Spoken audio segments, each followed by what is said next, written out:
cross-examination is limited to the contents of the affidavit. True. There is no reference to Section 386 in the affidavit. They cannot go to it because it is not a matter of fact. If you pointed to us the paragraph looking at Section 386, which we referred to, there will be no objection from our end. But because affidavits are leadings of fact, we plead with you to reject the invitation of the witness to look at Section 386 or any other provision of the law. Thank you. I think he was referring to Section 386. Yeah, I just only So, told you to... let's not convolute it. Eh? Let's limit. It's an affidavit. Purely, I've not asked any question, Your Honor. If we only had what I've asked you, and I ask a question of law, then the court can stop. Okay, then proceed and ask. Let him have that.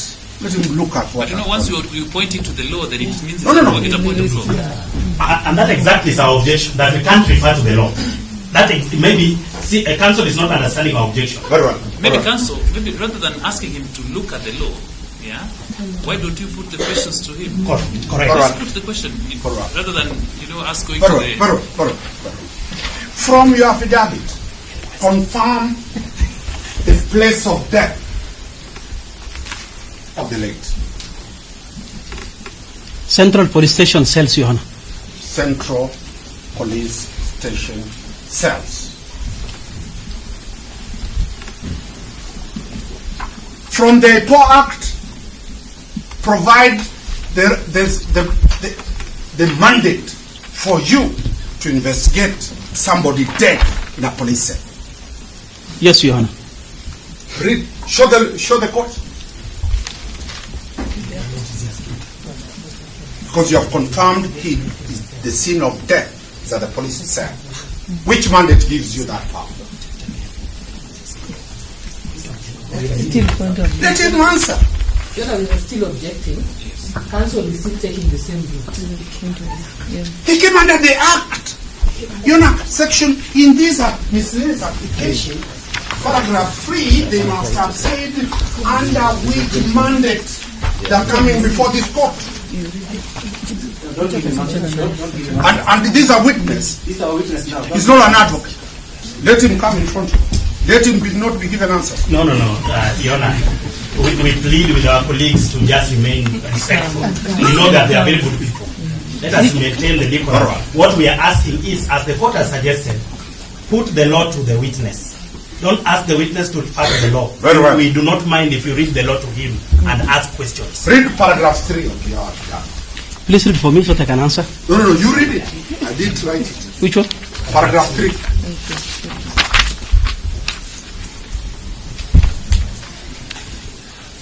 That investigations by IPOA are pursuant to Section 6A, 7.1, and 25.1 of the IPOA Act. Is that the law? Yes. Is that a fact or that is the law? That is a fact as per this affidavit. That's what I'm saying. Yes. You have quoted the law. True. Yes. Therefore, it is not wrong to ask you a question of law because it is you as in your affidavit talked the law. Give me the law that gives you mandate to investigate the person who dies in a police cell. What is it?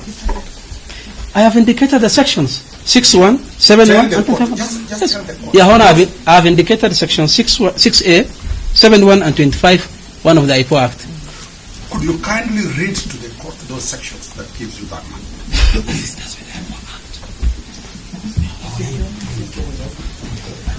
The IPOA Act. Just read to the court those sections for the benefit of the whole one. We don't work for IPOA. Because we did not anticipate that a witness of fact will be made to read the law, we didn't carry a copy of the IPOA Act. If they insist that they want to read it, let them just read it. We suffers from selective amnesia when he is cornered. It is there. On any phone. Just read it. Read the section. 6, you read. Okay.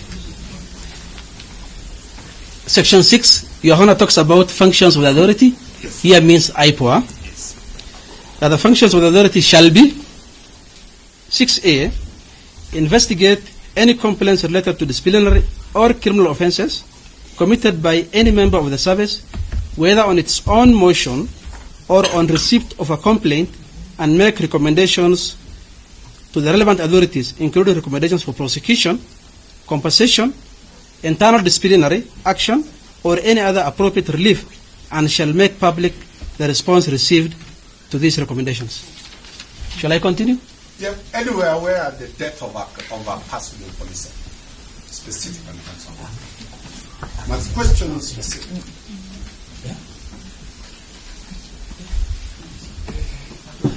Did he allow the witness to read? This is a question. Sorry, Your Honor. Before you even say that, this is a question that has been put to this witness. It is about what he has said in his affidavit. He is being asked to justify why he is here and what gives him the powers. The state, who has not been asked a question, can now stand and start giving him answers or start supporting him, getting answers. Yes. Yes, Your Honor, I just wanted to indicate. Section 6 has been referred to in the affidavit. The witness has been asked to read, he has read the affidavit. The witness is being asked about the law supporting an action which is not in the affidavit. That's where the difference is. The witness is saying that Section 6 allows us to do A, B, C. But counsel is asking, does the law allow you to do A, X, which is not in the affidavit? We believe that by him having cited to us the paragraphs he would ask questions on, asking the witness about the law allowing you to investigate deaths in cell, which we have not referred to in the affidavit, is going outside the affidavit. But we would be guided. So it's a bed of contention. So let him answer. If it falls under the ambit of that Section 6, let me just say That's right. That's right. Under that provision of the law, and let's leave it as that. That's right. Yes. That's right. And the question we are here about is specific to death inside a police cell. And that is all I'm saying. If he says that section, then the court will go and make a ruling out of it. That's all we're asking. In relation to death in a police cell. In police custody. It's not you to set my question. I've asked you my question. You can't set a question and answer yourself.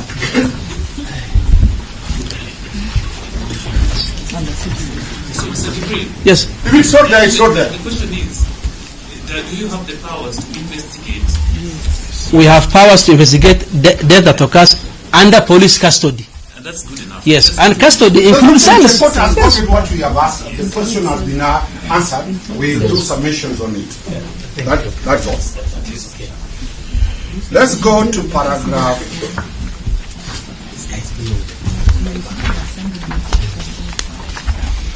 Paragraph 7. You have paragraph 7? Yes. Read to the court what that paragraph says. Your Honor, the paragraph says that the respondent was arrested on 13th June 2025 by DCI officers and subsequently handed over to IPOA and was later booked at Langata Police Station via OB 50-13-6 of 25 at 18:05 hours. The DCI officers arrested him at what time, according to your there? He said around 3. You read exactly what you're saying.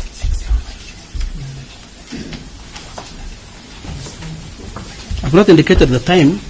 That's I'm asking. Yes. It is not indicated when the DCI officers arrested. Yes. Where did they arrest? At the DCI headquarters. And not Eldoret. No, Your Honor. Found that the accused was not arrested at Eldoret. The respondent. According to the officers who handed over me to Mr.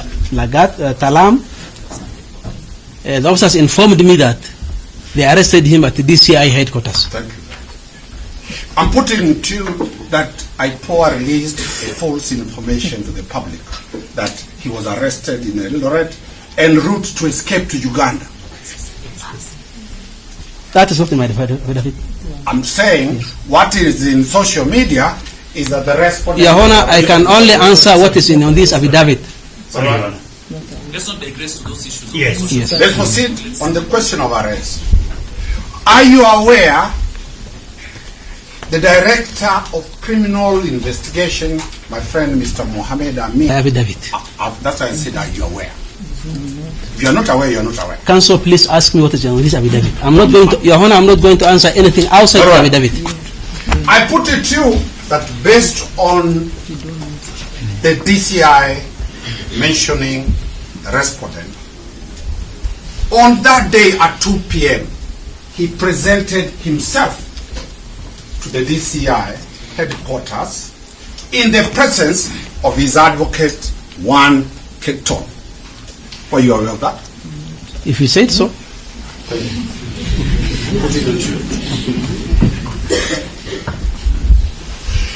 And the DCI authorized these officers together with the advocate to present the respondent to IPOA headquarters.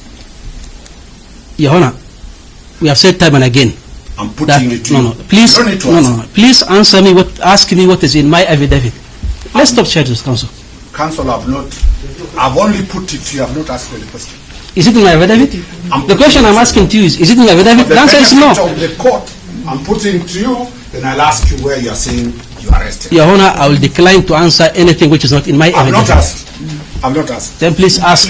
I put it to you that the officers handed over the respondent to IPOA in the presence of Mr. Keto.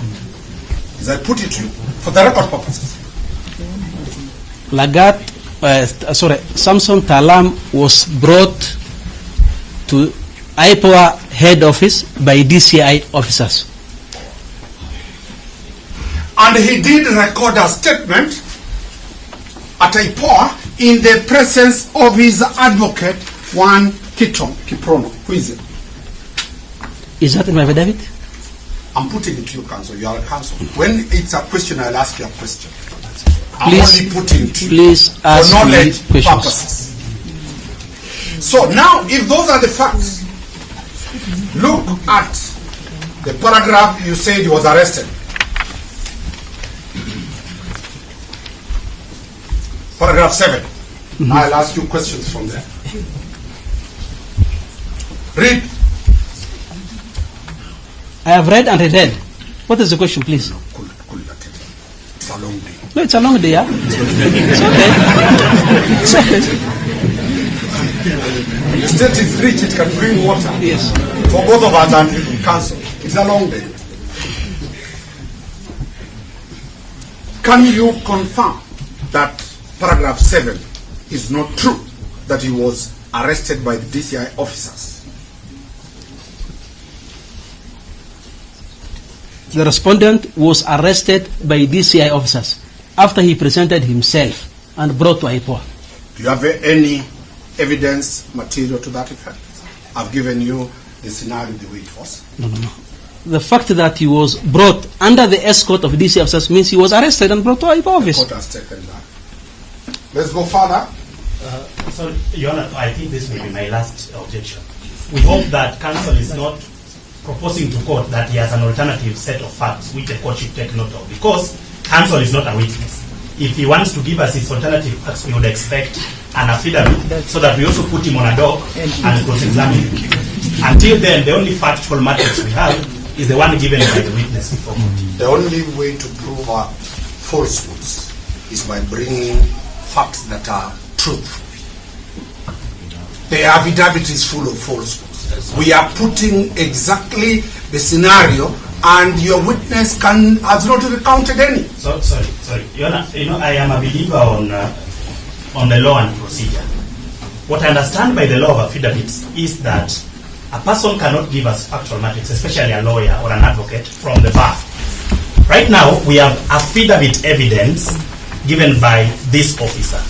We are having an alternative set of facts, which may be true. We have no reason to doubt it. But until we have an affidavit, all that is telling us is I put it to you. And we hope it does not go to evidence. Just to allay you here. Yes. The evidence that I'm documenting is from me. That's right. Thank you very much. Not from Mr. Johnson. Thank you. Because as we put it rightly, he's not giving evidence. Correct. He knows the procedure. Thank you. That's why He's a teacher of the law. Yes, thank you. And that's why I told you, which now is mature to be a judge of the high court. Thank you very much. Let's proceed, Your Honor. Paragraph 9.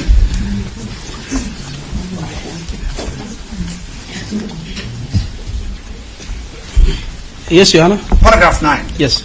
You have said what? About the position of the OCS? That the respondent at the material time of the incident, he was officer commanding Central Police Station, exercising command of the Central Police Station, hence persons of influence, and has capacity to interfere with the ongoing investigations and likely witness.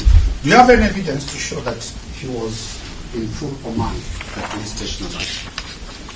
As an OCS, that is. I've asked a simple question.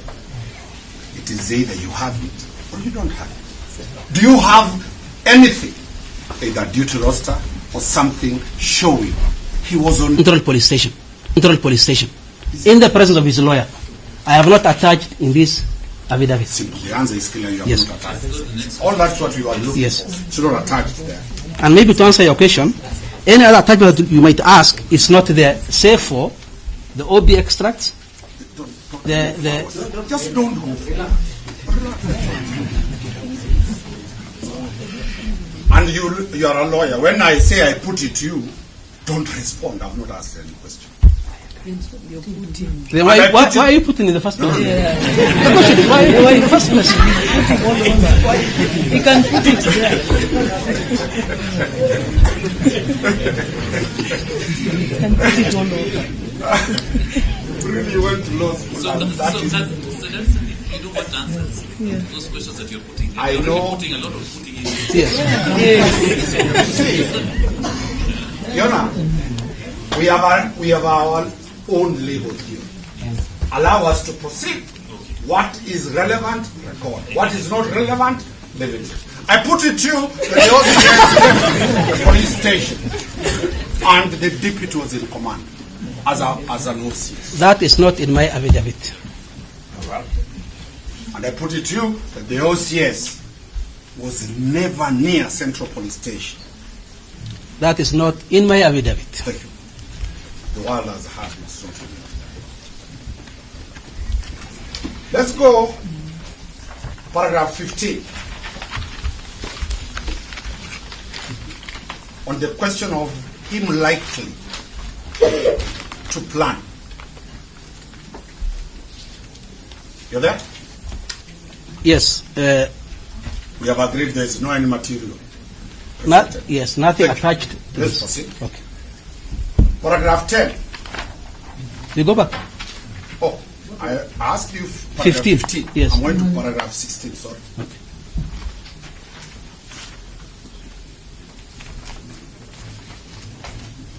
Still no material attacked. It's either very serious material you have kept, no material attacked. Yes, Your Honor. Thank you. Paragraph 17 about the CCTV. No material attached, Your Honor. Thank you very much. Paragraph 18, No material attached. no material attacked. Paragraph 17, Come on. I've gone back because there's a question I want to ask. Yeah, please ask. You have said about the CCTV cameras. Do you have possession of the scene of crime as of now? No. Who is in possession of the scene of crime? The scene of crime was processed and released. Remember, that's a police station. You cannot hold a station as a crime scene for a very long time. So we have released to the relevant authorities. Is that on off? Because I was there yesterday. It's not true that the scene of crime has been released to the police. Then Is it still a scene of crime, or it is non-operational police station? that question is not. It's not in my affidavit. You've run very fast. You not lie that is it. So you cannot. There's no material to show that. Nothing attached, Your Honor.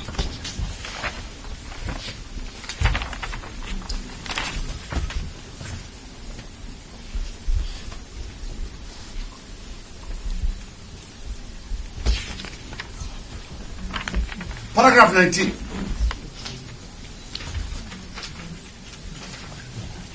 You've read it? Yes, Your Honor. And 21, they are the same. What's the question? No material attached. There is no material attached. Yes. That is very, very critical to us. Paragraph 22. I still ask you this question about the blue code of silence. I will refer you to the High Court decision. Tell the court. Which this is a lawyer, he knows High Court decision. Court of Appeal decision. Give the court that decision. In the Titus Ngamau case, 2020. It was a phrase coined by the judge who was dealing with that matter. And I remind you, Cliff is the one who argued that matter. Yes. He'll face you over that matter. It's okay. He's the one who argued that matter. Cliff will deal with the blue code. Paragraph 23. You are now providing reasons as to why you want him to be detained for 21 days. True? From paragraph 23. Yes, Your Honor. What is the reason you want to detain him? In paragraph 23. That we are yet to record critical witness statements. Very well. Is his presence required physically when you are recording statements from other people? His detention is required so he doesn't interfere with the witnesses. About recording statement and interference are two things. Wakili, I have responded to your question. The reason as to why I'm seeking that prayer is to have him detained so that he doesn't interfere with the witnesses. Very well. Does he know the witnesses? Them being police officers? The answer is yes. Is there anything you have shown of any attempt to interfere with witnesses? Because, counsel, you know very well the authorities, the Sagari, Duat Sagari, Cliff will ask you. The questions I'm asking is to prove, have you demonstrated by material your vermin? Nothing attached. Thank you. Important.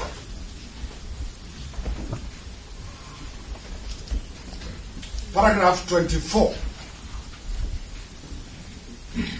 What are you addressing? That we are saying if released, his security is not guaranteed due to the public anger demonstrated by the case. I've just read what is in the affidavit.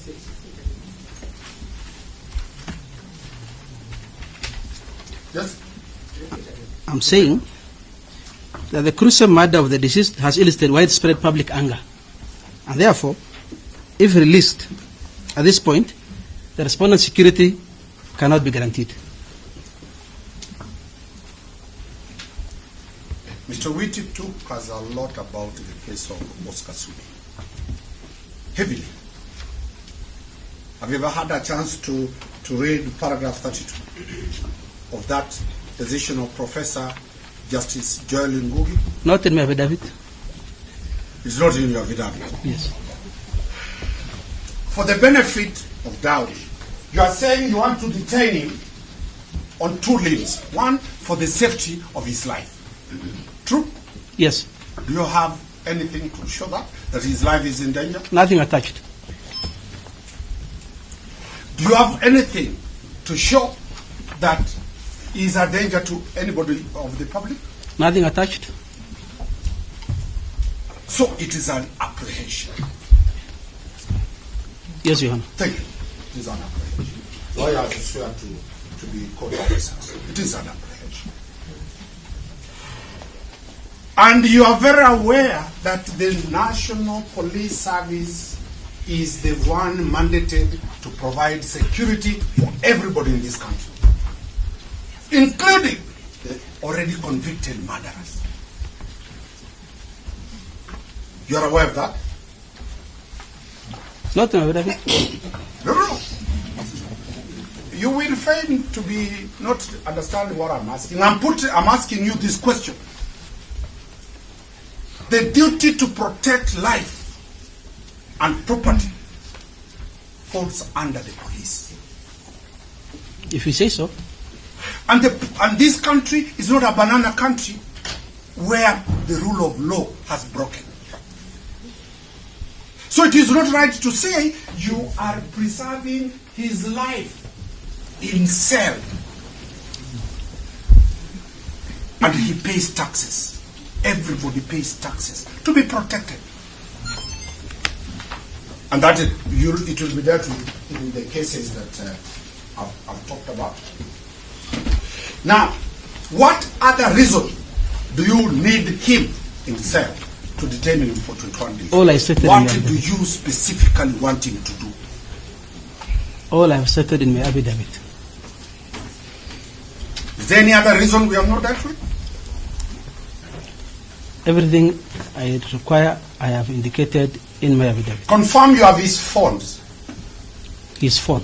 His phone, you have it. Yes. And you are seeking this court. Did you have the court order to possess that phone? I don't need a court order to possess a phone. Do you need a court order to get access to the phone? Yes, I do. Where is the provision that does not allow you to have authority to possess? It's a seizure. Oh, wait, sorry, no. Yona, where is the provision that does not allow you? Surely. Where is you the are asking provision? for a provision which does not allow you. This is a negative provision, does not exist in our law. He should tell us the positive provision, and council can put it. He can continue putting it to him that this provision does not allow you, not the negative provision. Maybe rephrase your question. I'm rephrasing. You know, which has a problem is preparing for the judge. It's not a key to this matter. You need him 21 days for the sole purpose of granting access. Is it him who grants access or the court? No, Your Honor. Who grants? I need the 21 days to complete my investigations. I've asked a question specifically. Do you need my client in cells for the purpose of analyzing the phone? I need your client in custody for 21 days to complete my investigations. I've asked a simple question. Is there any role he's required to do in forensic analysis of our phone? I'm not an expert in forensic analysis, so I cannot say. So, your varmints are not based on any scientific, because you never consulted a forensic expert? It is you swearing 21 days. Yes. And I've asked you, should the court why 21 days? Why do you need him specifically? Your Honor, the issue is not about only phone extraction. It's not only about phone analysis. What else? I have said to complete my entire investigations that entail so many things. Among them, what you have stated.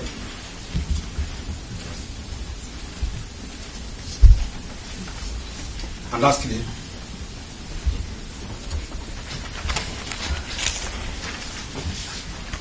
you have already attached the order in your application. Look at it. We have an order.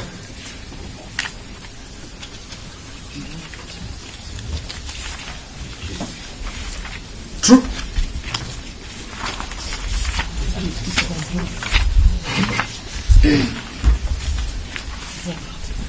Makori, this is a competent advocate and witness. Let him answer. No, I have seen an annexure here. Can I check, yes? I've seen an annexure there.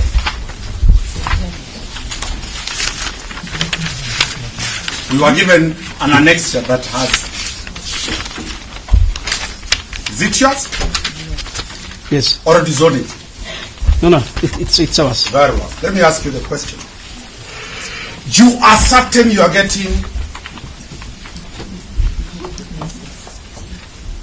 which is saying is the office of the DPP or a power that gives the orders, or is the landed court?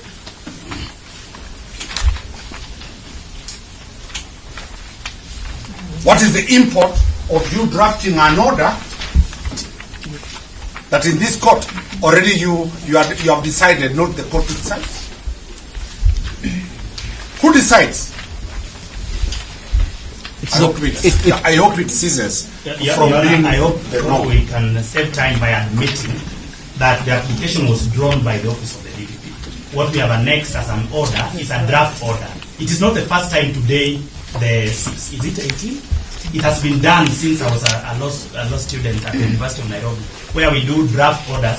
The court can reject it, it's not binding on the court. So that we save time for counsel and his client. We Which have only for good practice. We admit. Avoid doing the judicial work. Leave the courts to do their works. So maybe Mr. Whitty, let's not delve so much on that here. Yes. I think what Mr. Whitty is saying is just a practice that they have adopted from the DPP's end, which is not a good practice. It is not good practice. So let's leave it at that. If I sat in that office, I wouldn't allow that. But I was chased. Thank you very much. Let me allow Mr. Kangai to proceed.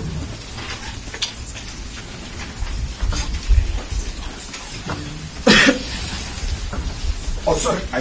Your Honor, I said, if an advocate is not allowed to talk, I will be stoned out. Put Mr. Shadrach on board. He has just left class to come out. He was teaching till he's late on the forum.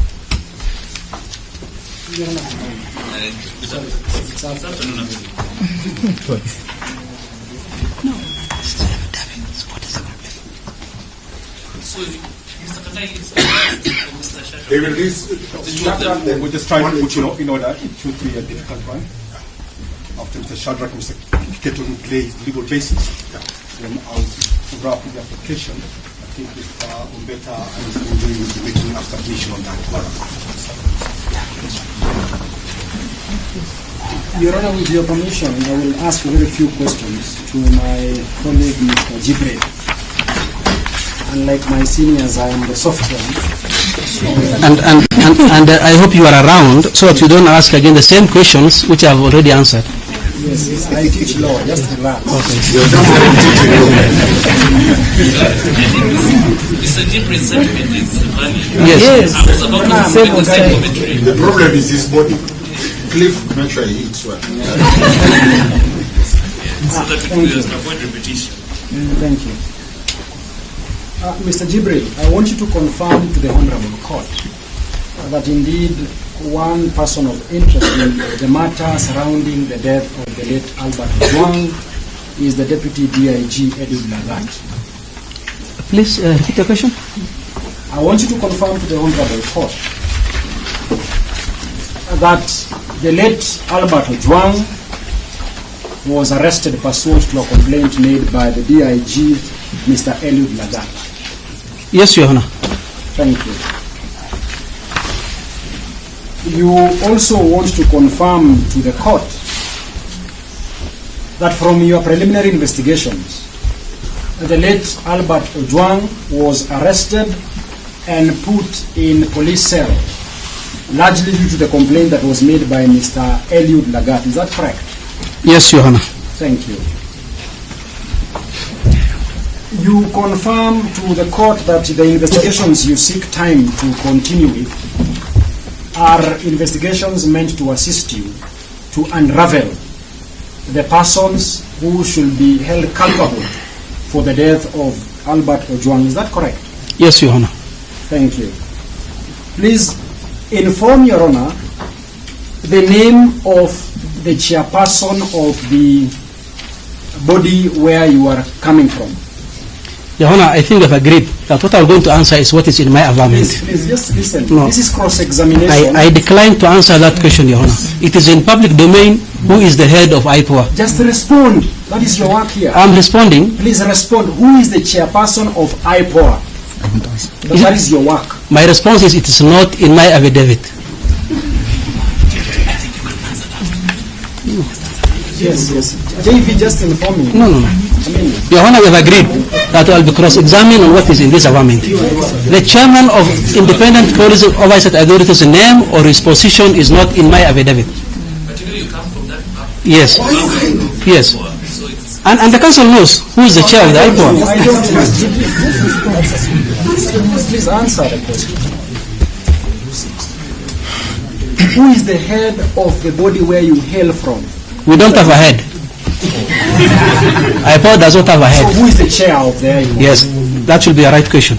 The chair of IPOA Answer, yes. is one Ahmed Hassan Isaac. Thank you. Thank you. Now, you confirm to Your Honor that there was a joint press conference on the 9th day of June 2025. Is that correct? Your Honor, No, I'm not going to answer anything outside my affidavit. Your Honor, if you permit me, just to also give context why I am asking this question. Your Honor, my learned senior and friend, Mr. J.V. Owiti, went to a very large extent in explaining the authority that was made by my Lord Professor Joel Ngugi in the Oscar Sudi case. Some of the parameters that were set by the Honorable Court were two. I think that is paragraph 24 of that authority. On the question about bad faith, the question about exceptional circumstances, and lastly, the balance of the quadruple rights that the court should look at. One of the items that we have a duty and responsibility to prove to you is to demonstrate to you that indeed there is an element of bad faith in the application that has been made before you. And that is why my questions are aimed at eliciting some of these facts based on the evidence that is going to present before you. So, Your Honor, I plead with humility that counsel, my colleague, I even suppose he's my senior. My senior should just No, I'm not your senior. kind enough to I'm not your respond. senior. Yes, he looks are deceitful, but Your Honor, yes. Yes.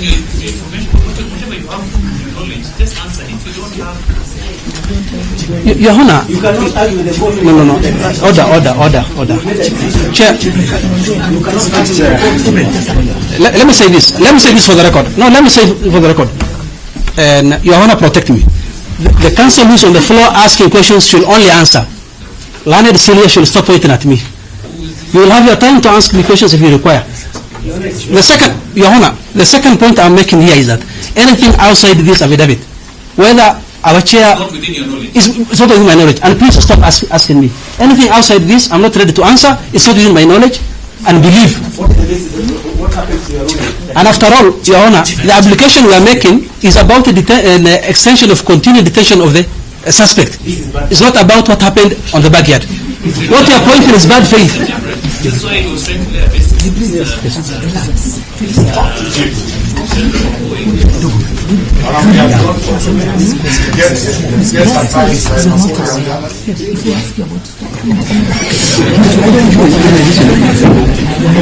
You just give us 1 minute.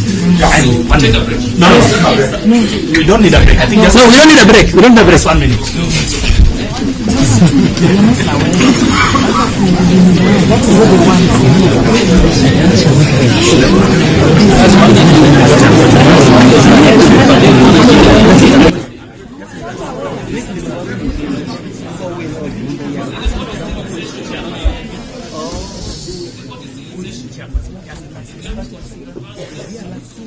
That is what we are doing. It's our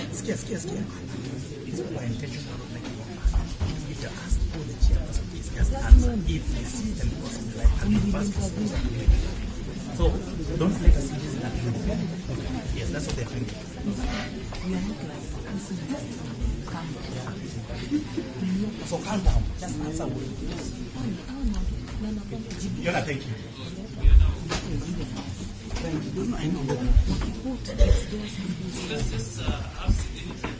Yes.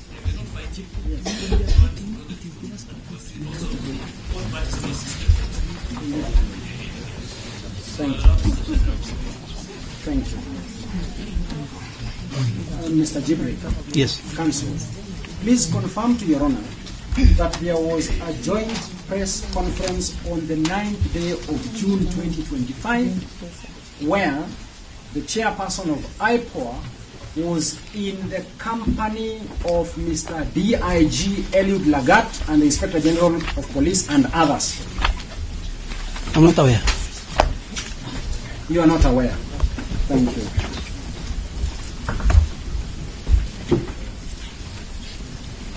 So you have not, Your Honor,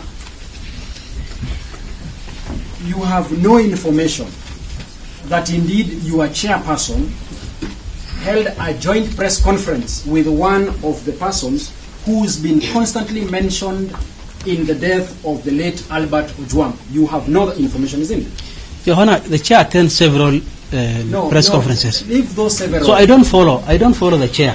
Thank you. I don't follow the chair for his press conferences. Thank you. Now, Your Honor, that is very important. You have been very honest with the court. Now, I want to return to paragraph 27 of your affidavit.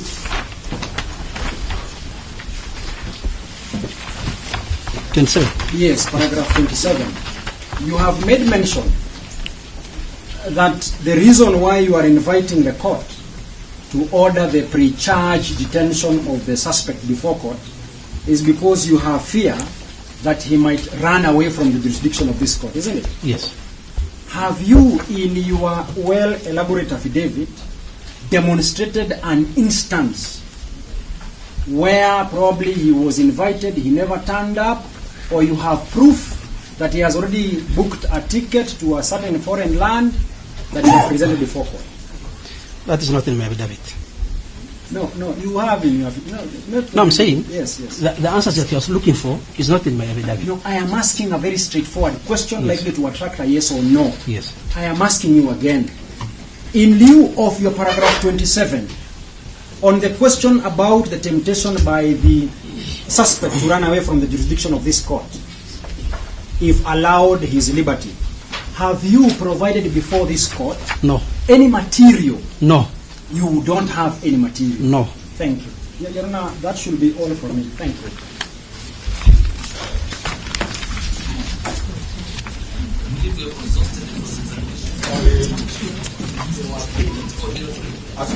The two. I'm actually going to take very limited time in the form of 2 minutes.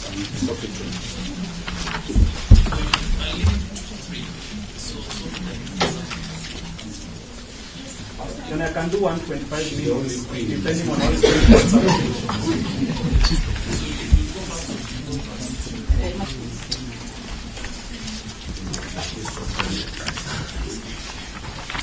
Now, Mr. Jibril, I want you to remember the testimony that you've given us just a few minutes ago, where you told us that the scene of crime was processed and released to the relevant authorities. Is that still your stand? No, it's not in my affidavit. That's my answer. Yes. You made a representation to this court and told us that the scene of crime was processed and released to the relevant authorities. Is that correct or not correct? Now, Your Honor, the scene of crime here I'm talking about. Is it correct or not correct? The cells where the deceased died has been processed and released to the relevant authorities. Thank you. Now, can you tell us the investigative steps that you have used to preserve the CCTV and the occurrence book? The occurrence book is a digital. It's not. It's a digital. It's a digital. Yes, yeah. Is it in your possession right now? No, it cannot be.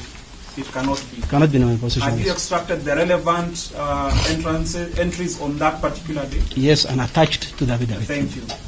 Now, number 2, about the CCTV, can you tell us the preservation measures that you've taken to preserve the sanctity of that CCTV footage? Your Honor, we are a team of investigators. That aspect is being done by the forensic team. So you can also confirm that the CCTV itself is not with the police station. It is with the forensic team. No, what was extracted is the only the DVR. But the entire, you can't carry a whole screen. It's okay. That's what I want you to tell me. Yes. What was extracted is only the DVR. Yes. Yes.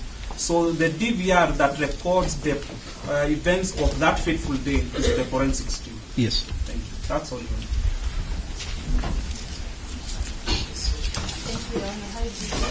Good afternoon. I find you allow me to ask you just 2 questions.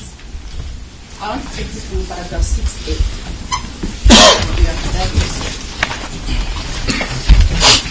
Where you have said the DPO received a complaint from the Deputy Inspector General of Police.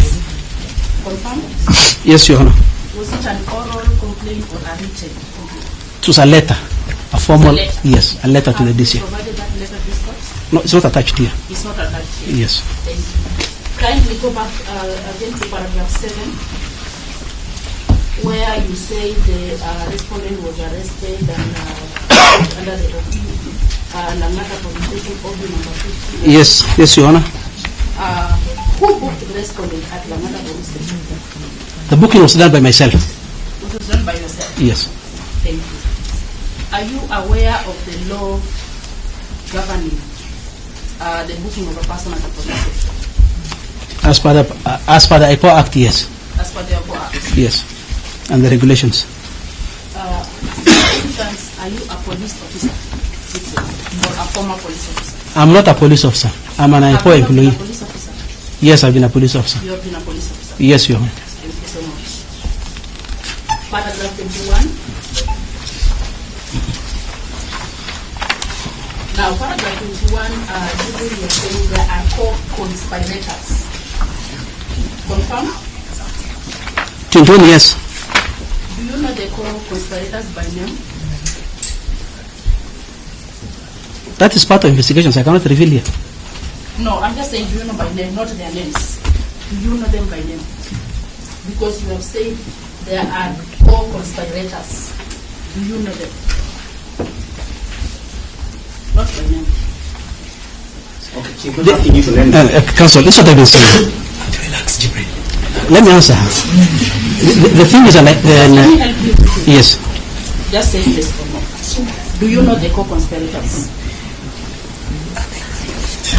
The matter is under investigations. Yes or no? As of now, no. You don't know them. Thank you so much. Number 23. You have said that there was the murder of the deceased was planned, executed, and their attempts to cover up. Do you know the people who are trying to cover up the death of the deceased?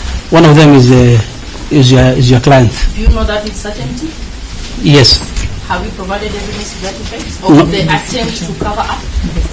It's an investigation, but not attached to this affidavit.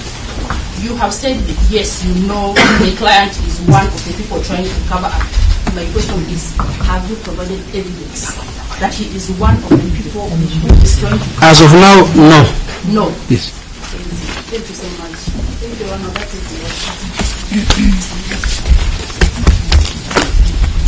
I think, Your Honor, that will be the end of the examination of the witness. We will lay now,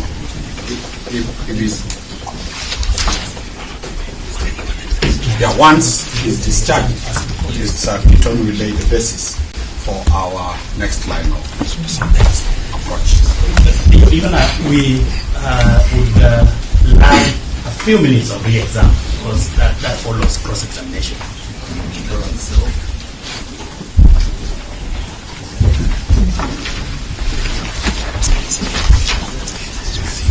Mr. Jibril, Yes, Your Honor. my work is to calm you down completely. Actually, I'm calm and composed. I'm glad. Thank you. Now, I will limit my questions back to the contents of your affidavit, many times by paraphrasing. Okay. What is the basis of your request for detention continuing in one line? To complete my investigations. On a scale of 0 to 100%, how much could you, by approximation, attach to your investigations up to now, on a scale of 0 to 100%? Doesn't have to be accurate, approximation. 49%. 49%. So I can mathematically say this as direct evidence that you're saying there is 51% of investigations to be done. Yes, Your Honor.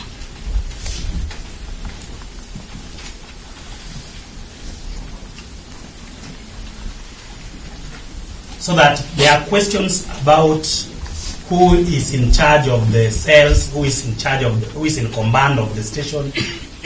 Do those questions relate to the remainder of your investigations? Yes, they do.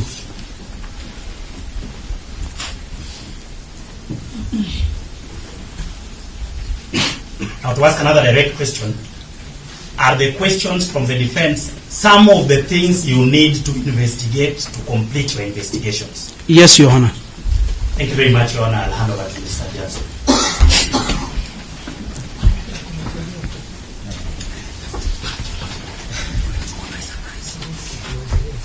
Mr. Just one question, the examination. You have been asked whether you have attached any document relating to, I think it was paragraph 6A, some paragraphs in your affidavit, whether you have attached anything to show that even the respondent is a flight risk. Why do you need the respondent in custody? Is there any reason why you have not attached? Yes, Your Honor. The reason I have not attached what I've collected so far, the 49% I'm talking about, is that it will jeopardize the investigations. And this is actually to protect the integrity of the investigations. That's why we cannot divulge much. Thank you very much. I believe that is all from our end.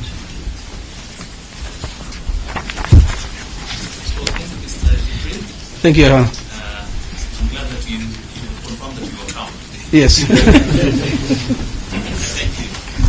I'm going to allow the next phase of our team, led by Peter.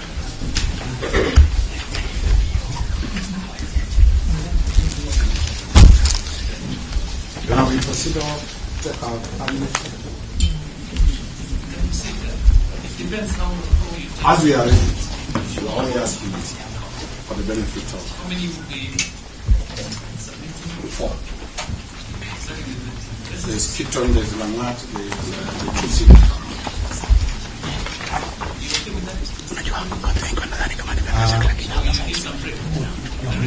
We are fine.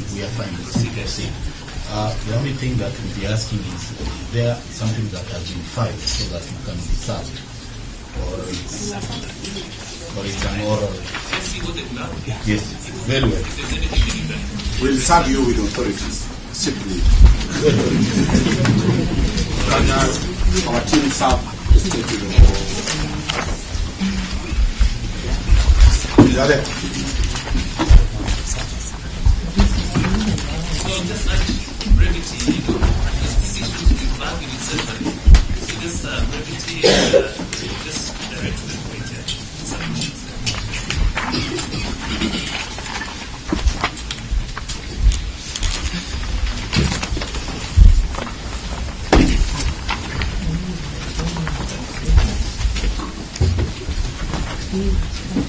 Your Honor, for the record, I remain Felix Keaton, and also there's also another additional attorney at law, Vincent Yegon, also is part of the defense team.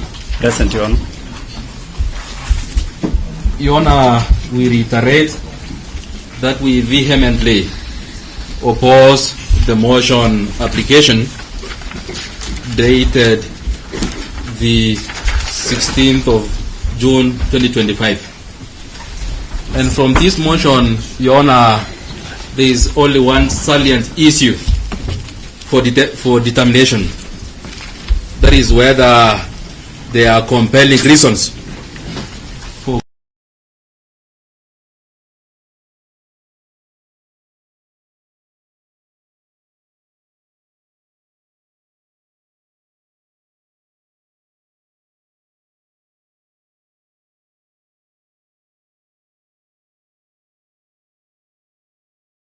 pre-plea, pre-trial, or pre-charge detention has been settled in law, is well settled in law. And as such, Your Honor, Article 49, 1H and 49, 1G of the Constitution is very clear that an arrested person has a right to be released on bond or bail unless there are compelling reasons.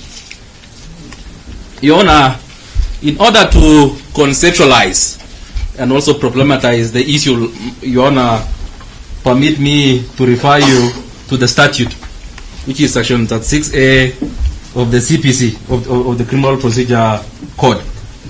And in order also to contextualize the issue, Your Honor, is that this section 36A was an amendment following the locus classicus in Michael Rotich, that is in Michael Rotich versus the Republic, the 2016 decision, whereby, Your Honor, in this section, it lays the two-tier threshold for such an application to succeed. The first burden, Your Honor, is on the investigation, that is the IPOA. And the other also burden also, Your Honor, rests with the Honorable Court. And as such, Your Honor, under Section 36A, it is very clear that pursuant to Article 49(1)(f) and (g) of the Constitution, a police officer shall present a person who has been arrested in court within 24 hours after being arrested. And now it lays now what the investigation officer must do. First, he must make an application in writing. First, he must produce the suspect in court, which they have done, which we admit that. Then the second thing, Your Honor, is that they must apply in writing. And they have done that through this motion application. But now, Your Honor, the greatest issue that they must also do, Your Honor, is that under Section 36A clause 3D, it states that the investigation must also adduce the reasons necessitating the continued holding of the suspect in custody. So the question that begs our attention at this juncture, Your Honor, is whether there are reasons necessitating the continued detention of the respondent. And we submit, Your Honor, in negative, that the investigations have not adduced any cogent reasons necessitating continued detention of the respondent. And Your Honor, my learned friend, they have already gone through the cross-examination limb by limb in the entire affidavit. But if you may permit me only to refer you to 2 or 3 salient issues, Your Honor, in order to illuminate why this motion application is bereft of meat and substance to stand on. First, Your Honor,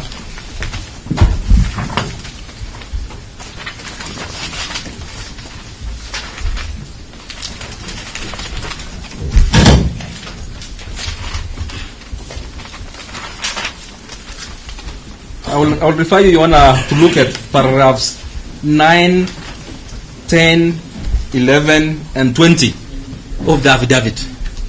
They are building a case that you should continue detaining the respondent because he is likely to interfere with the investigation. We submit, Your Honor, that that is not a cogent reason. And we'll invite you, Your Honor, to consider the authority which we are provided, that is Republic versus Mercy Chebet.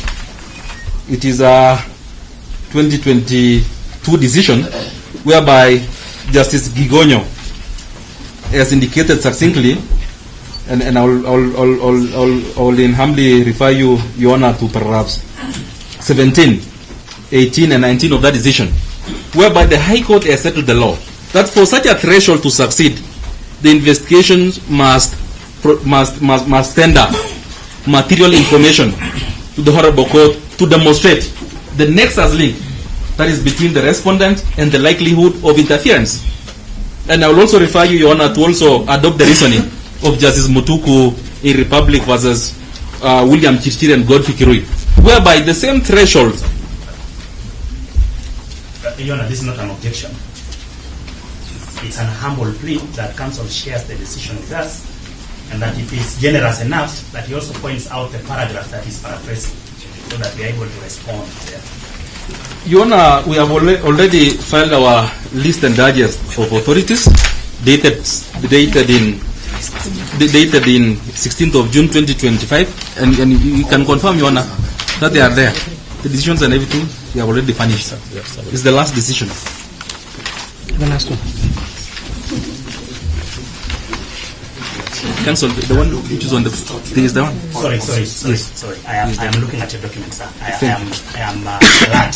Thank you. The document written respondents list and digest of authorities. Yes, you are. I am looking for Mercy Chebet. Do you have it in the list? There is another one which is look. So it's not in the list. No, it is in. Is the one you are holding. Thank you. No, this is the list. It does not have Mercy Chebet. Does it have it? You already have an authority, the one in next to your phone. You know what we are informing the court is that we didn't have it in the list. So if he has added it, that's okay. That's what you're asking. So we can have the authority, Your Honor. You have already furnished. It was happened with myself, you supplied. Yes. I think I'm hopeful. Yes. I have the message there. Yes, and they equally have. Yes. Yes. Yes. So Your Honor, if I may, it appears there was an oversight, Your Honor, but I know the court takes judicial notice of all the citation, of all the authorities which we have already provided the citation, Your Honor.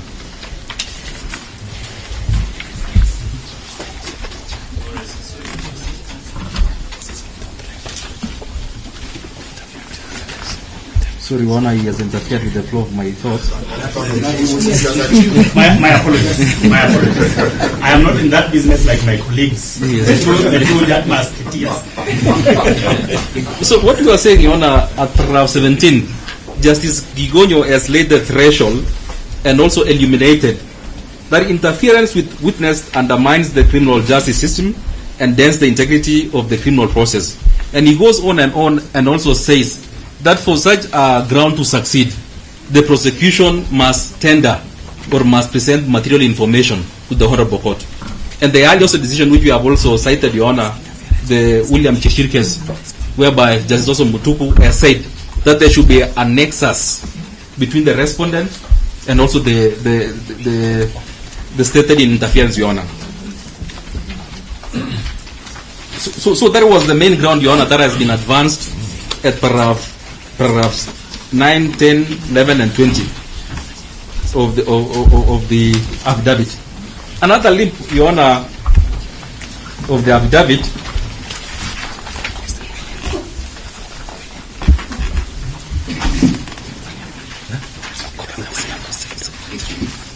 is that, Your Honor, I will humbly beg to refer you to paragraph 24 of the affidavit, whereby you have been told, Your Honor, that the gruesome murder of the deceased has elicited widespread public anger and outrage leading to demonstrations which at times have been destructive. Hence, the safety and security of the respondent cannot be at this point be guaranteed if released on bail.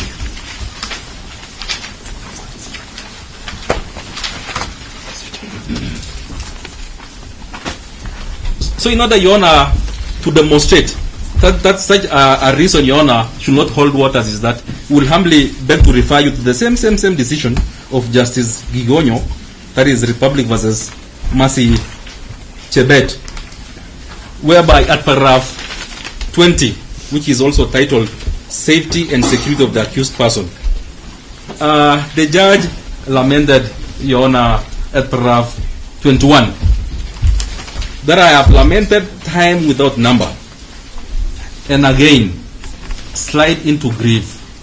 How and why in this age and time should people take the law into their hands to harm the accused? The community herein is within the territorial jurisdiction of the Republic of Kenya, a nation governed by law and order. And under the Constitution of Kenya 2010, I wonder whether the said community will derive the authority to harm or kill a suspect under trial. No one is above the law or should take the law in their hands. All are bound by the Constitution which reigns. And the community in question should let the law punish the accused. This should stop, and my view is that ground that the security of the accused is threatened by the members of the public or victim family should never, and mark my words, Your Honor, should never be encouraged to be a ground for denial of bail. Otherwise, the courts will inadvertently promote or condone violence, disorder, and usurping of law by individuals or group of people. We say no more, Your Honor. Such ground should fail in limine. The court, the High Court, has settled the law on that. On the other hand, it is even the duty of the police to also guarantee the safety of the respondent. And you have also been told other issues, Your Honor, that they need time to do forensic, to subject the judges to forensic, etc., etc., etc. We submit, Your Honor, that all those reasons that have been given, it can be done without the need for any custodial order. So we submit, Your Honor, that from all the reasons that have been adduced, none is cogent and none should pass the master of the law, because they have already done what they ought to have done, and any proposed investigations can be done without the need of subjecting the respondent to custody, Your Honor. Having submitted the limb, Your Honor, that they have failed to demonstrate the reasons necessitating further or continued detention of the respondent, Your Honor, we submit on the second limb, whereby their statute also, Your Honor, has also given the court the latitude or guidance on what should do. And we shall invite you, Your Honor, to consider Section 36, Clause 5 of the Criminal Procedure Code, whereby it is stated that a court shall not make an order for the remand in custody of a suspect under Subsection 5 unless there are compelling reasons for believing that the suspect shall not appear for trial, may interfere with witnesses or the conduct of investigations, or commit an offense while on release. So, Your Honor, even having submitted that they have not adduced that reason, that is a duty that the court also must also satisfy itself before granting any custodial order, that there are compelling reasons that the suspect will not appear during the trial. And there is no such reason that has been advanced by the state, Your Honor. And the other aspect of interference, Your Honor, we have already submitted that there are no material information to persuade you that there is a need to further detain the respondent, Your Honor. And in doing so, Your Honor, on the duty imposed on the court in the two-tier threshold, that is the threshold in the second tier threshold, which is the duty of the court, will invite you, Your Honor, to adopt the reasoning of Justice B.J. Otieno. There is a High Court decision in Ramadan M. Hassan versus DPP. It's a 2017 decision, whereby at paragraph 15 of that decision, Your Honor, it is at pages, we are finding that authority.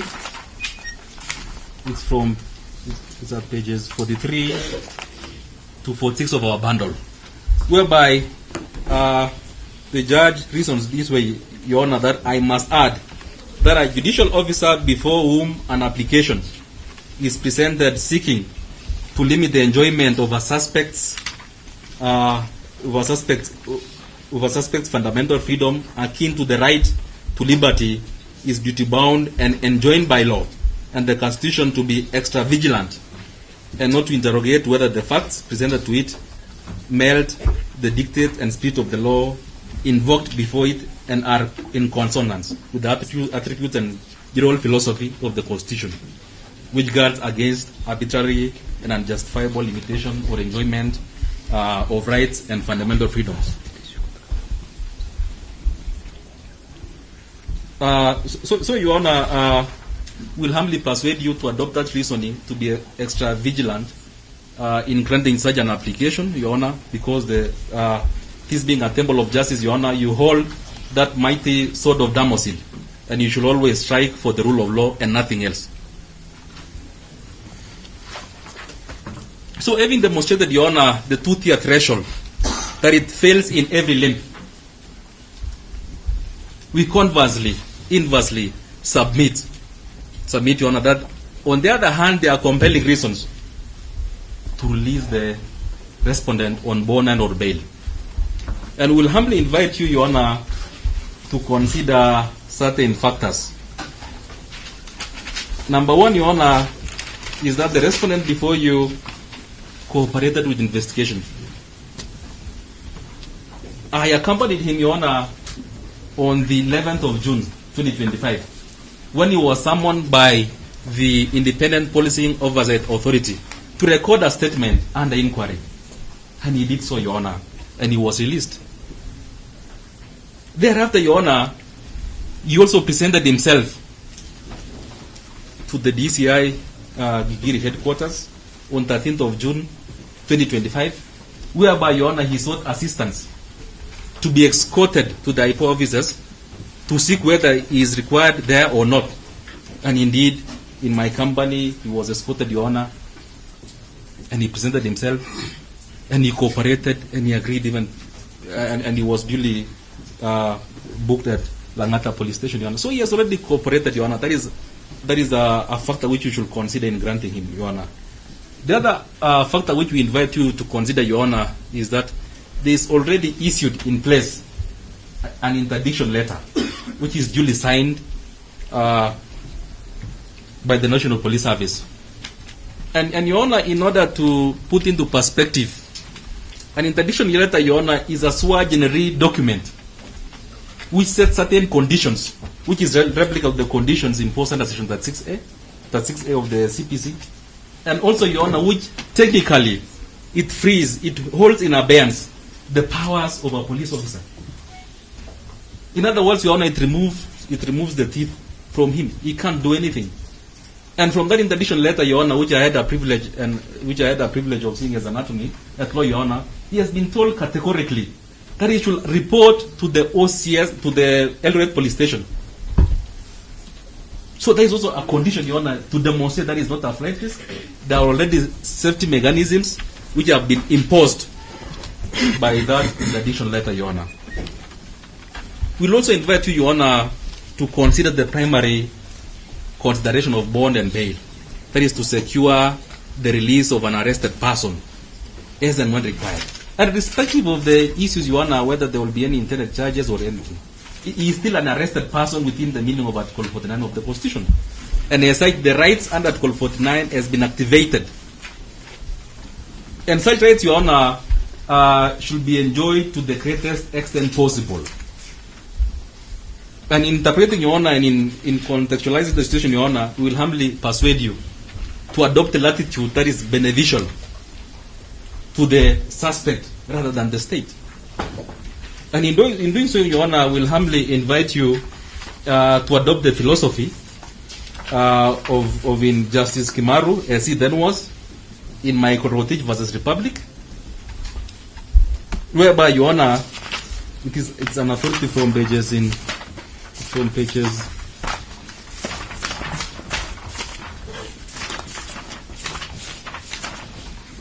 22 to 26.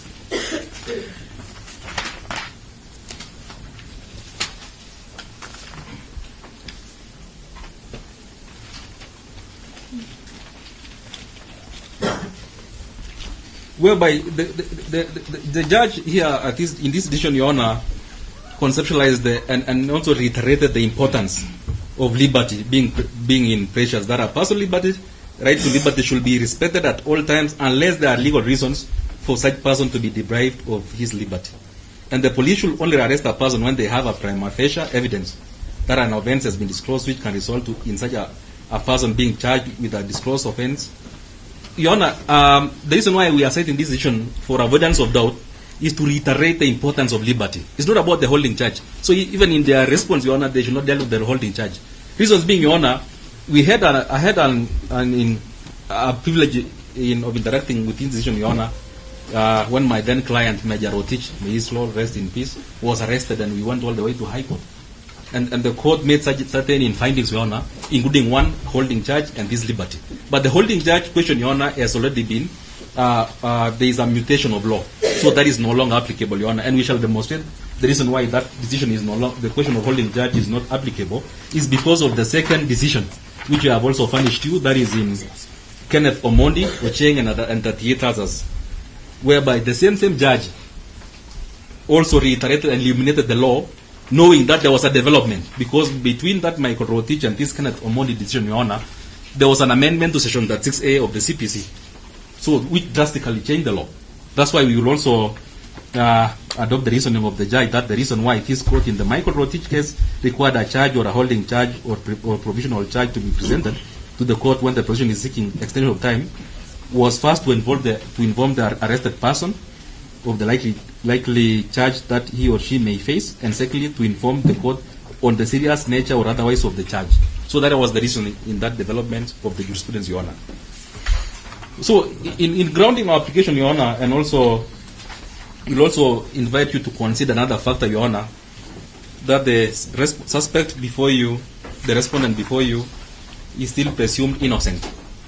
That is pursuant to Article 49, I think 1A, 52A of the Constitution, whereby he is presumed innocent unless otherwise proven. So no matter the veracity the public pressure or anything, Your Honor, he is still presumed innocent. So we'll also invite you to consider that one, Your Honor. And finally, also, we'll also invite you, Your Honor, to consider that is not a flight risk. Yes, fixed aboard, both within Nairobi and also in Eldoret. And it has not even been demonstrated also that is a flight risk. So those are the issues, Your Honor, that we'll humbly invite you to consider in granting him bond or bail, Your Honor.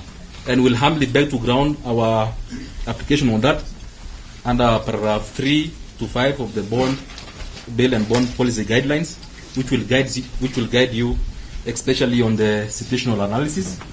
And we'll also beg to ground our application also, Your Honor, and to support the same also, as per the decisions which we have cited, which we have already provided. That is the authorities, especially the Court of Appeal in Jayendra Gimji Malde versus Republic, whereby the Court of Appeal settled the issue and reiterated the constitutional provision that an arrested person has a right to be released on bond or bail unless there are reasonable reasons not to be released. And also the Court of Appeal has also reiterated that now, unlike in the past, even those persons charged with serious offenses such as murder are entitled to bail on reasonable conditions. And the applicant here is certainly entitled to that bond, Your Honor. And also on that other issues also, Your Honor, which you have been told that they are compelling reasons, except the question of interferences, safety and interest, Your Honor. We'll also humbly invite you, Your Honor, to adopt the reasoning of Justice Mativo in Republic versus Danfo Kabage, and I know my learned senior Cleveland Better also argued that matter, whereby the High Court has laid the test of compelling reasons. That compelling reasons or grounds ought to be proven to the satisfaction of the court, and mere allegations or possibility is not enough. And bail cannot be refused to unleash a sword of Damocles and to strike for the rule of law and to admit the respondent to bond or bail. And will humbly, Your Honor, suggest that he be released on cash bail or 7,000 shillings. That is what he can afford, because we also know the conditions of the officers in the Republic of Kenya. And also, Your Honor, in also making your ruling, Your Honor, will humbly invite also you, Your Honor, to make certain policy or in your dictum to find or to make certain policy considerations. Because the reason why we are here, Your Honor, is also because of the legal edifice of IPOA, which is created under the Independent Policing Oversight Authority Act, number 11 of 2011, whereby, Your Honor, I wish, as the people of the Republic of Kenya, we had constitutionalized or made IPOA one of the commissions or independent officers under Article 248 of the Constitution. It would have been good. But what the Parliament did in that Act, Your Honor... Sorry, Your Honor. Sorry. You know, Mr. Keaton is a good friend. He has like a law teacher, like my friend Chandra Kwangui. What is inviting Menderes did was to establish a weird... Your Honor, we have objected to that side. It's okay, Your Honor. This court has no jurisdiction. I withdraw, Your Honor, and we humbly beg to submit, and I beg to rest my submissions and raise their questions for me. Thank you. Thank you. I've really appreciated your industry. Thank you, Your Honor. You've argued it so eloquently. Thank you, Your Honor. And erudite. Thank you, Your Honor. So I believe the others will not have anything to say.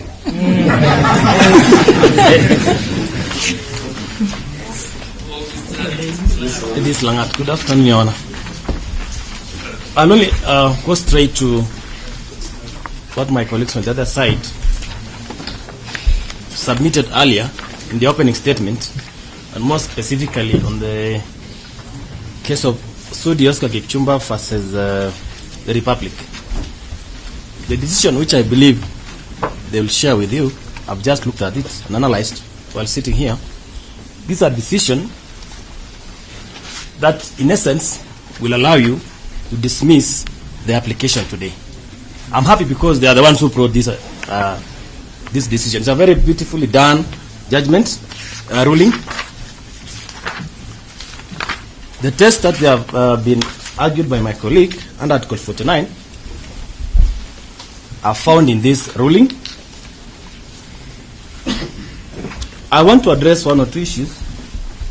The first one is the aspect of the investigations. They have made a picture, or they have painted a picture that our client is likely to interfere with investigations. Your Honor, today, the witness, in his affidavit and while being questioned in examination in chief and in re-exam, has told this court that they are in control of certain important exhibits which are not within reach of our clients. There's no way you can interfere with those items, exhibits, which are in control of IPOA.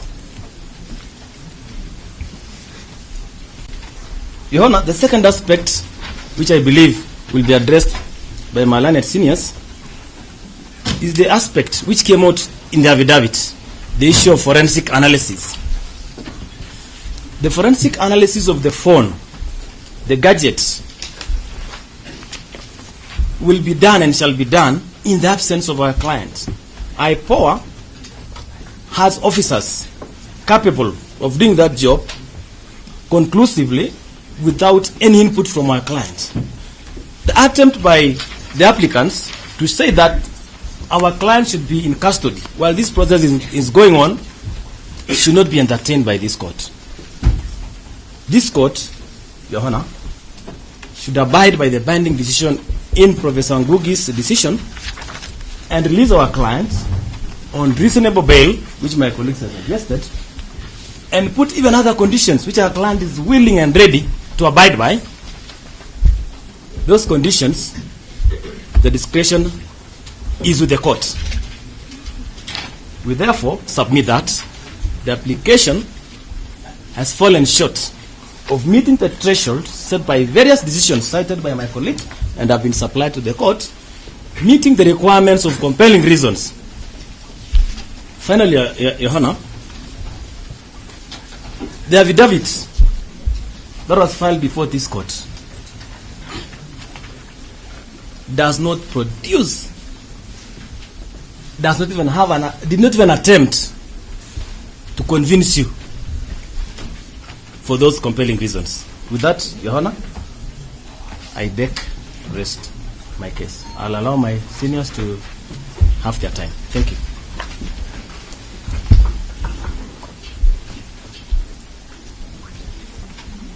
Your Honor, with the greatest of brevity.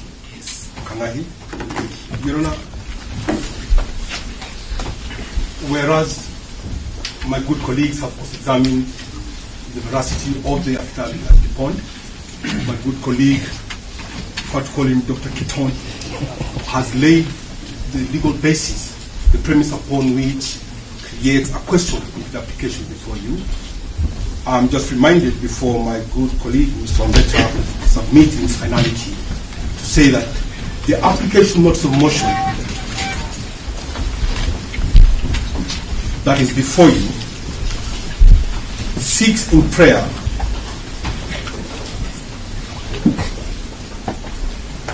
A, B, C, D. One, that the matter be had inter partes, which is what is happening right now. It is seeking in prayer B, that the respondent be remanded for 21 days pending completion of investigations. It prays in prayer C that the electronic gadget seized from the respondent be subjected to forensic examination. And finally, any further orders that this honorable court may deem fit. I am certain, and it's a position we take, that we have no objection to prayer C.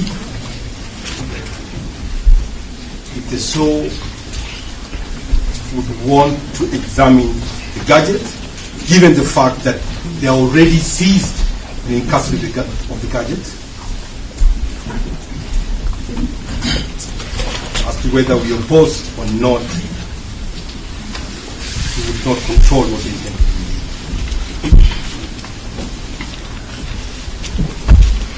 Principally, what Your Honor is being called upon is to give a continuation detention of 21 days to complete investigations. We submit, Your Honor, that in the deposition of my good friend, Mr. Jibril, that he has since the last 7 days covered 49% of the would-be investigations. I doubt that he would need 21 days to complete complete the remainder of the 51% of the investigations. Why am I saying this? The persuasion of my good colleagues that Your Honor be minded of the provisions of Section 123 of the Criminal Procedure Code, read with the Article 49(1)H, as well as G of the Constitution of Kenya in matters bail, that you be inclined to admit the respondent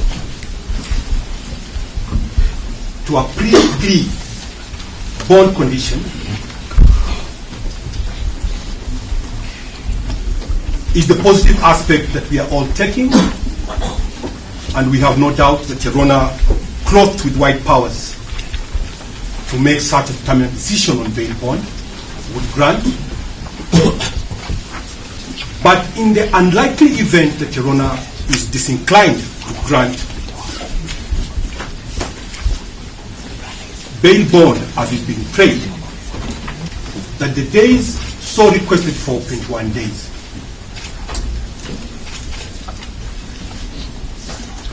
are days which are more than sufficient for them to rely on.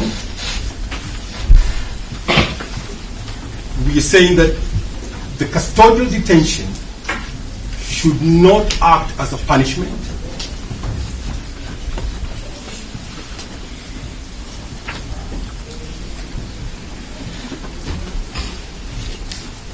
Given the fact that you've been told the cooperativeness of the respondent and the clear position of the application before you, as well as the affidavit of one Mr. Jibril, which presents before you no evidence that the respondent is a flight risk, no material evidence, as said, is placed before you that the respondent is likely to interfere with any witnesses or investigations as they are ongoing. But most importantly, that their wish to have the respondent not granted bail is premised on his own safety. And we would only ask, is the police saying that they are unable to secure and safeguard the safety and interest of its citizens?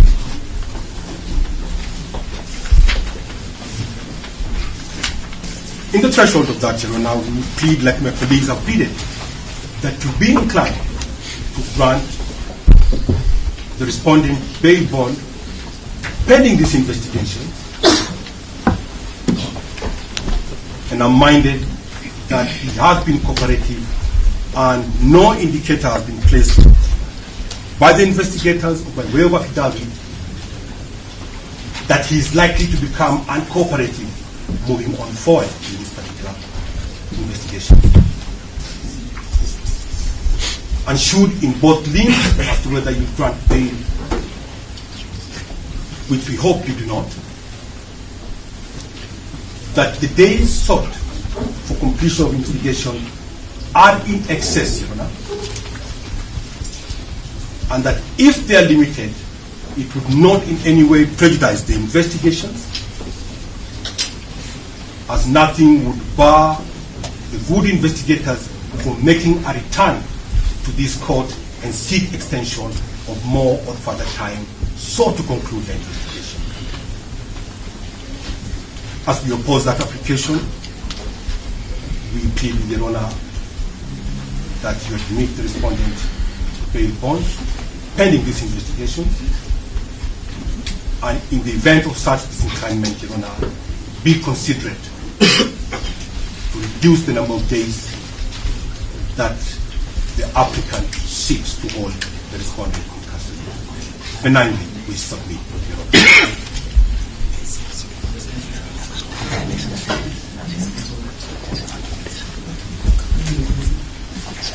Okay, Your Honor, I was thinking that the collection that was going to say something, but let me start with if whatever wants to add, you can add. But The last one yes. Okay. Now, Your Honor, let me start first of all by asking that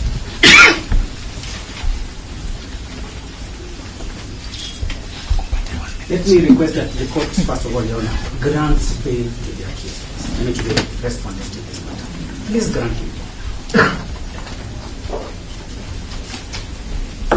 And I'll be requesting the court very humbly to do so. Why am I saying this, Your Honor? It's because now I believe that once they have come under Article 49G and 49(1)H, they have an obligation to give you compelling reasons. It's an obligation. It is nothing less than that. Your Honor, if then they have failed in that particular point, what then becomes of that article? Doesn't it become absolute once they fail? And I'm saying they have failed at least miserably. Why am I saying this, Your Honor? Because if you look at Article 49, and this one was also in the Republic versus Oyama of KSR, the court has indicated what is supposed to be a compelling reason.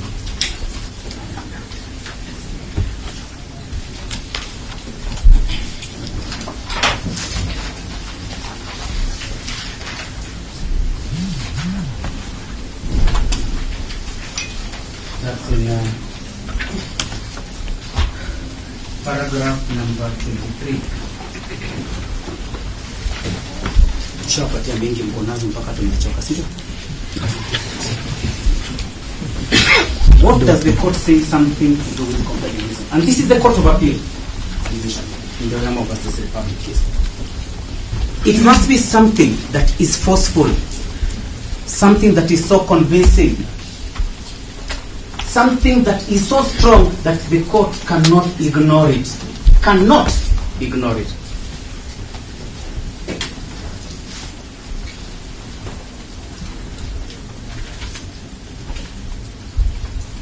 Now, Your Honor, once we have seen that, then the state has come and told you they want the suspect or the respondent to be in custody because they want to investigate or they want to have access to his phones. What they did not tell you is that he gave them the passwords and they are keeping quiet about it. And if they want the password, we can give it here in court now, so that that point ya kutaka simu is out of the window. Let's finish that one. It's a simple thing, a 1 minute thing, doesn't need 21 days. They tell you that there are CCTVs that are within Central Police Station.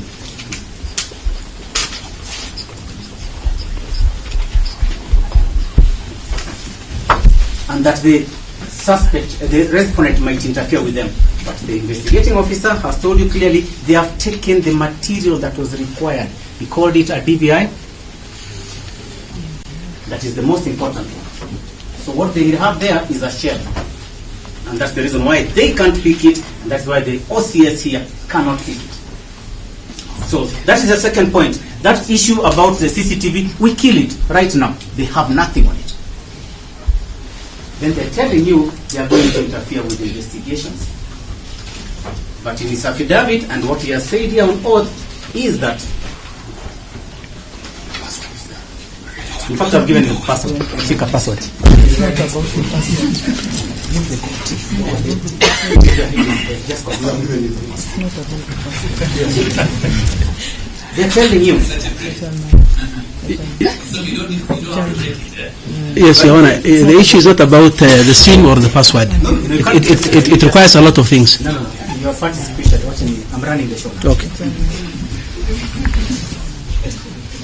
Now, they're telling you about witnesses.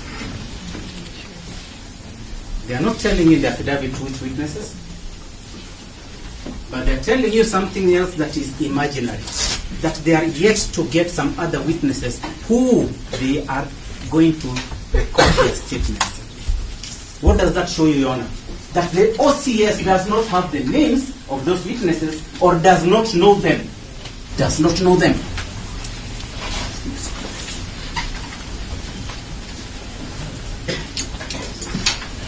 such that if we come then to the issue of witnesses and interference with them, it is finished.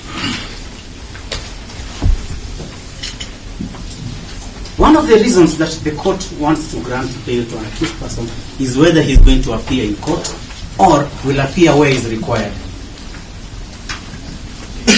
Why is this important? Let us look at the antecedents of the respondent here. When the IO here called him, did he appear? Yes. When he was told to go and record a statement, did he appear? He did, and recorded a statement under inquiry. When the DCI director himself spoke and made some wild allegation in Parliament, the OCS woke up by himself and took himself to the Gigiri police station, headquarters CID, and asked, do you need anything from me? Look at this kind of person we are talking about. Do you need anything from me? Then they arrested him. Why would you deny him bail, Your Honor, when such a person has exhibited a person who is capable to cooperate and even volunteers before they get those Subarus to go and pick him? He volunteers. So today, we are talking of a person who knows the law and respects it. Those are the grounds that they had for you today, Your Honor. So what else remains? Now let us go back to that issue of the litigation. Then have they convinced you, Your Honor? And I am saying they have not. And that is why I will agree with my learned colleague that if you gave him a cash bill of 7K, that is fine. In fact, for me, I'd say pre-bond. Because at the time he was going to those officers, he was okay. There was no money, there was no cash bill, but he went. That shows a person willing to come to court. They quote Article 19, they quote all those articles in the law. But you see, Your Honor, today, let us agree. Why do we have these fundamental rights? It is so that we can protect this kind of person from this kind of people. The police. That is why you have these fundamental rights. And Article 19 is quite clear, and it's my favorite, that these fundamental rights, who do they belong to, Your Honor? They belong to an individual and not the state. Not the state. Once they know that those fundamental rights exist, they come to Article 20, which is very clear and says it binds all state organs, including the court, including the prosecution, and including the officers, the police officers. That includes also IPO.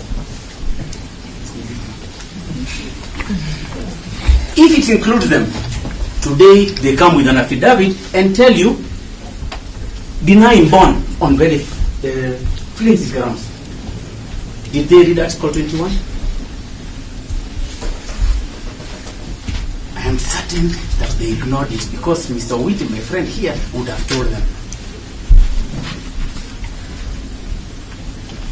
And I don't know why he's not telling them, but Article 21 is clear that when these fundamental rights are known to exist, all these arms that I have mentioned, what are they supposed to do, Your Honor? They must start by wanting to grant this fundamental right. Article 20, sub-article.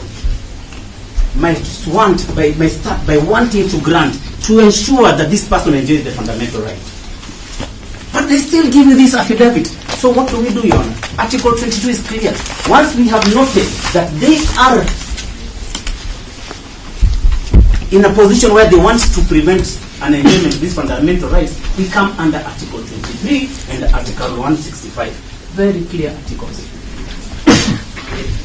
So that the court, once it has noted this kind of, can I call it, bad faith application, will be able to see. Let me qualify it to say, why does it come under bad faith? You have an IO who has come to court today. What does the IO do? Refuses to answer questions. Tells he will not answer that. He will not say anything. He doesn't know anything. he doesn't even know who his boss is. And he doesn't know whether he attended a press conference. Now, things that are in public domain, and we know them by ourselves. Why should you believe him today? That once you release this person to him, he shall be treated well. Why? You cannot believe him because he denies publicly even his own boss. I know now how Jesus felt when Peter just and then, Yona, if that is a position, and then they come and tell you, oh, this the republic order and issues like that, and that the safety of this person depends on them keeping him in custody. Where does that come from? Because Article 29 is clear. This gentleman must enjoy his fundamental rights. The security, it is provided by the state. It is guaranteed. Guaranteed. So they can't come here by a mere application and tell you that he cannot be safe. And they don't quote that article in their application. Why? They avoid it intentionally because it is black and white and it is clear. So, bad faith again from the investigating officer. And he is my friend. Now, Your Honor, I know when the state wants to respond, they will start telling you about probabilities. They want to tell you that nowadays it's on probabilities whether a person will appear or not, that they anticipate. And you can see from their affidavit, they are alleging, they are saying likely to abscond, likely to interfere. It remains likely. Let us change that scenario of likely. Let us move from the bail bond issues first of all. Let us go to what the law says today. Law is very clear. And there are three authorities that I will give the court. One I've already given, the one of Oyamo. Then there is one of Richard David Alden versus the Republic, that is number 40-something. Oh, you see, I'm even so confusing myself. Richard Alden versus the Republic, that is the High Court case number 48 of 2016. Yes. And then the other one is Dwight Sagarai versus the Republic. That is number 61 of 2012 for the High Court. Proudly, let me say that I appeared in the matters. What did the court say when somebody makes an allegation to do with somebody is going to interfere? The court did not say probably. The court said must put evidence, must show something, must produce something. Why? Because if we were to leave it to imagination, the sky would be the limit. So if you are saying somebody is interfering with witnesses, you must show that he directly interfered or indirectly or has attempted. In the affidavit that you have been given, nothing is there. They are saying likely. That was held by Justice Korir in the Dwight Sagarai case and was also supported by Justice Lesit as she then was in the Richard David Alden case. If you're going to say somebody is going to abscond, what does the judge say, Lesit? She says that you must be able to show that an attempt has been made by the person to try and abscond. Not only that, maybe there's a ticket, plans of traveling, or arrangements made. So I'll ask you, Your Honor, and I will give you the answer. Have they given you that? Then the answer is no. Such that even in the case of Oyamo, when they are saying that public order and public interest and all that, the court in Oyamo versus the Republic, and this is a court of appeal case, and that is the law. What does it say? For you to say that there is public order, unrest, and all those things that they are saying, they must show. All this unrest that has been going on has not been because of the OCS. Tuesday, tomorrow, there will be an mandamano in reference to somebody else. Not him. You know, I hope that was on record. That matter of fact, we hope goes on record. Your Honor, it's even on social media, and let me tell you why they can't tell me not to say anything about social media. In his affidavit, he said they got these issues from social media. Your Honor, don't shut me up we on admit that counsel can go to social media. We're just asking the court that as he says it from social media, please record it for us. We will use it. Yes, Your Honor. And if that is the position that they are going to say and they are going to use it, let me tell you, Your Honor, it was not in relation to the OCS. It must be mentioned that it is the OCS and it must be accurate. Let us not generalize. That is why that law has never been overturned. Until today, it has never been overturned. So, what then does that leave the prosecution with? An empty shell, Your Honor. Today, they have come to this court, not, as I said, to do this case in a proper manner, but in bad faith, which have demonstrated, and an affidavit that does not meet the requirements of Article 49, and at least what they will come out from with here is that at least I've given them a definition of compelling reasons. Mumeelewa hiyo? Yes. Thank you.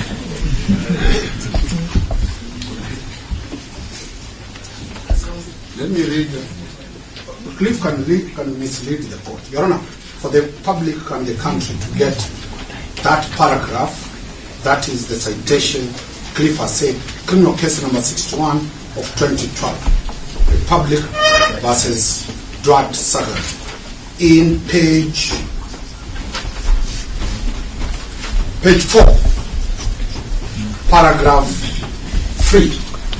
Your Honor, the court is saying, for the prosecution, that is Owiti and my good friend Makori, to succeed in persuading you on this criteria, however, it must place material before the court which demonstrate actual or perceived interference.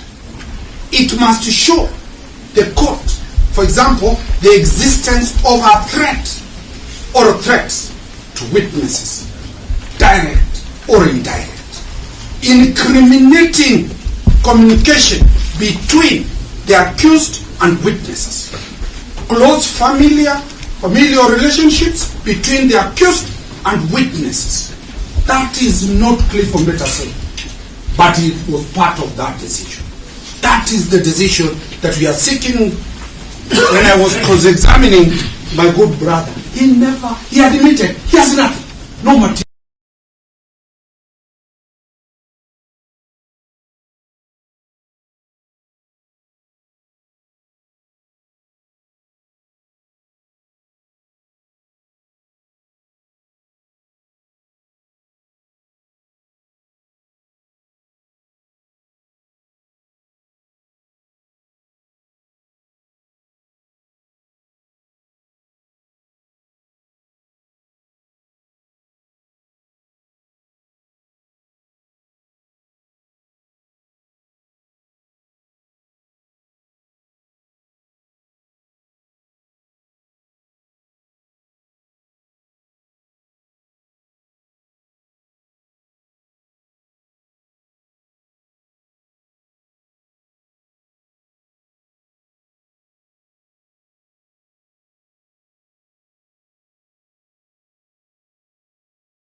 Good afternoon, everyone.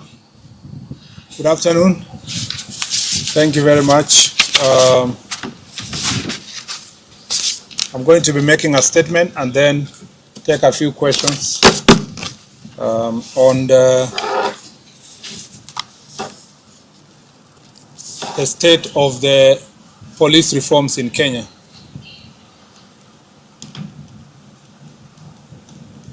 In the past few years, police reforms have gained significant momentum following the infusion of National Police Service, its objects and functions in the Constitution of Kenya.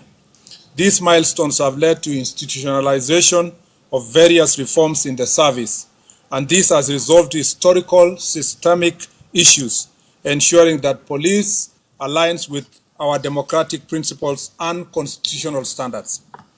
Police reforms in our recent past has become a focus of accountability, service ethics, and restoring public confidence, breaking away from the outdated colonial legacies. Article 244 of the Constitution of Kenya mandates the National Police Service to strive for the highest standards of professionalism and discipline among its members. Progressive police reforms globally aim to enhance public safety, improve public and community relations, and strengthen accountability.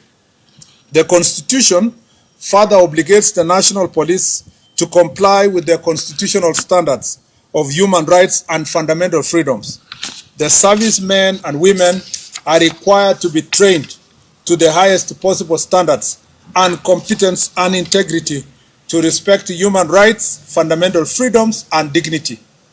Undoubtedly, the officers have committed themselves to their professional duty, and we have a tremendous improvement of policing in our country today because of these continuous reforms.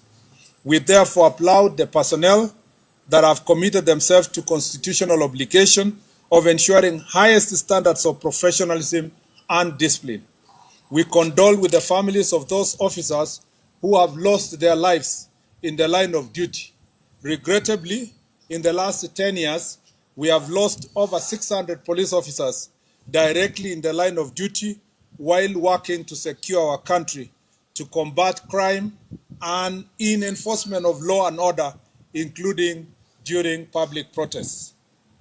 The strength is possible without the brave, selfless, and dedicated service of our gallant security officers.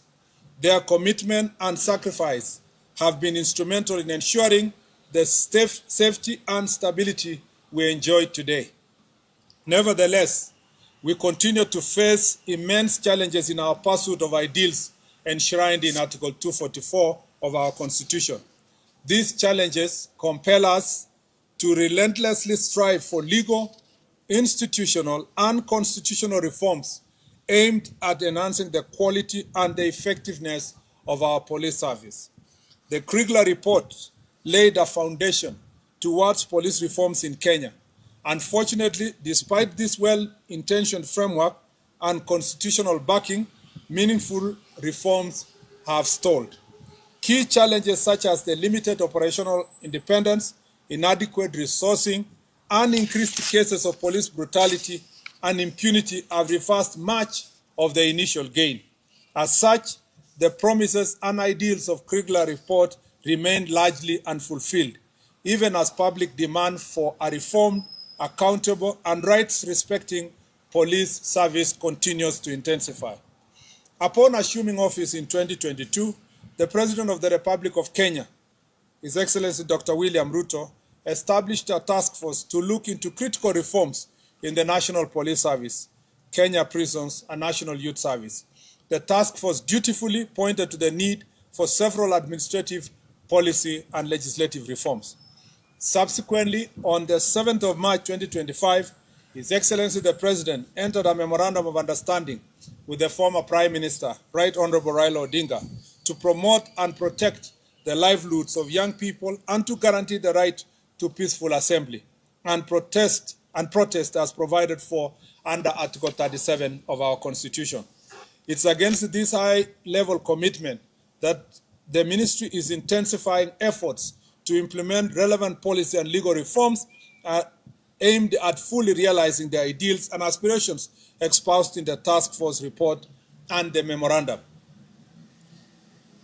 These reforms also come at the backdrop of President's decision to ensure for the first time in the history of Kenya that the National Police Service operates independently with its independent accounting officer. To further pursuit of recommendations made by the task force, a technical committee on review and development of administrative, policy and legislative reforms was formed